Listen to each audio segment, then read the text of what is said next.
An F-15 is an engineering marvel, but a single engagement has left its wreckage scattered across the Iranian desert. For decades, Iran's only way to damage U.S. aircraft was to shell them while they sat in hangars. This was different, a direct, one-on-one aerial interception that saw an American fighter jet lose. While a lost aircraft is expensive, the physical debris is a secondary concern for the military. The real problem was found at the crash site, an intact, empty ejection seat. An American pilot survived the fall and is currently alone on the ground in Iranian territory. A massive search operation is currently unfolding across rugged terrain as U.S. planes attempt to locate any distress signal from the missing crew. As U.S. teams coordinate a retrieval, Iranian state officials are prioritizing the capture of a live pilot to use for political leverage. The longer the pilot remains missing, the more the narrative of American untouchability begins to dissolve. The Boeing F-15 is a giant of the skies, designed to dominate any airspace. Contrast that with the weapon that took it down, Iran's S-300, a Soviet-era missile system from the 1990s.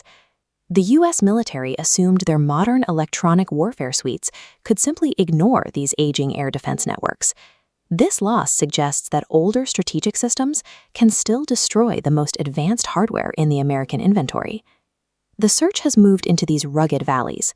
While one pilot has reportedly been rescued, the weapons systems operator is still missing in this terrain. American extraction helicopters have pushed deep into the area, attempting to reach the survivor before they are discovered. These rescue teams are taking fire from local tribal militias, who have already successfully struck at least one American helicopter with ground fire. Iranian state media has since broadcast a nationwide offer, promising a significant financial reward to any citizen who turns the pilot over to the authorities. This has led to a mobilization of the public, with famous athletes offering up their career medals as a bounty for the pilot's capture. The missing aviator is now evading a civilian population and local militias who are searching every valley for a payout.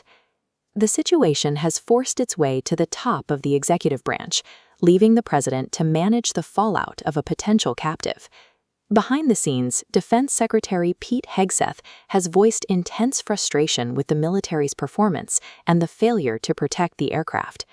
Hegseth took the drastic step of ordering U.S. Army Chief Randy George to retire immediately, citing a lack of results during an active conflict. Iranian officials are capitalizing on this internal friction, mocking the U.S. for experiencing a regime change within their own military leadership.